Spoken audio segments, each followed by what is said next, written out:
President Donald Trump is marking 6 months in office by touting his accomplishments so far, but questions hanging over the White House surrounding the case of infamous sex offender Jeffrey Epstein. Joining us now is NBC Washington correspondent Alice Barr, who's been covering politics for years now. And Alice, the president seems to be doing some sort of a victory lap here. Talk about some of the high points that he's touting. Yeah, so 6 months into his second term, Chesley, he is posting on social media that he has revived the country in a relatively short period of time. On Friday, he met with Republican senators Friday evening and celebrated what he said were the home runs that his administration has been hitting and is going to keep hitting. Among them, celebrating passage of that massive tax and spending bill, including extending the Trump tax cuts, which was a big campaign promise that he made.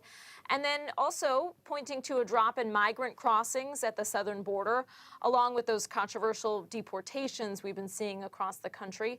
And on tariffs, he's talking about the revenue that has been brought in by imposing tariffs on trading partners around the world. Though there's also the pinch on U.S. businesses who've been paying more in import taxes to bring in goods and materials and are bracing for sweeping reciprocal tariffs set to hit on August 1st if other countries don't reach deals before then. Gotcha. All right, now on to the Epstein case. It seems that the Republican infighting is not going away anytime soon here. Yeah, you know, President Trump is trying to move past this and press ahead with this agenda and, again, point to all of these things that he sees as big wins during the 6 months so far. But we are still hearing from Republican members of Congress, as well as certainly Democrats, members of both parties, who are pushing for more transparency, more of the Epstein files, the documents from the case of that infamous sex offender to be released. And President Trump claimed on social media that his poll numbers have gone up among Republicans since what he calls the Epstein hoax, though new CBS polling shows his overall approval rating declining since February. It showed Republicans almost evenly divided on handling of the Epstein files, and that 89% of those surveyed say that the Justice Department should release all of its Epstein information.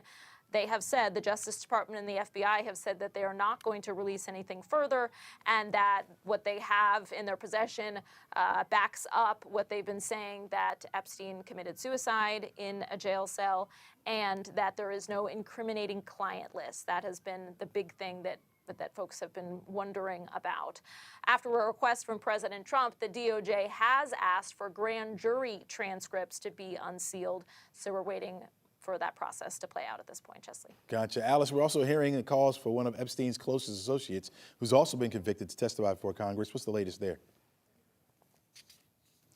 Yeah, we're talking about Ghislaine Maxwell here. She was a one-time girlfriend of Jeffrey Epstein. She was convicted of trying to recruit underage girls for Epstein to then abuse. And it is worth just underscoring how very serious the charges are in this case and not letting the victims get lost of what happened in this Epstein case that has become so politicized now.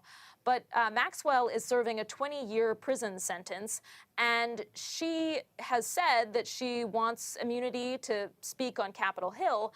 And so now there are lawmakers that are saying they want to see her come testify before Congress. We heard, in fact, from former Epstein lawyer Alan Dershowitz, who says that we're not going to get a whole lot more through the grand jury transcripts, but he called Maxwell the Rosetta Stone and said that she knows everything. She arranged every single trip with everybody and would know, you know, anything that people might be looking for. But the fact that she's appealing that 20-year prison sentence makes it a little more difficult to see her pathway to testifying on Capitol Hill, Chesley. Gotcha. Alice Barr, thanks so much for everything. Appreciate it.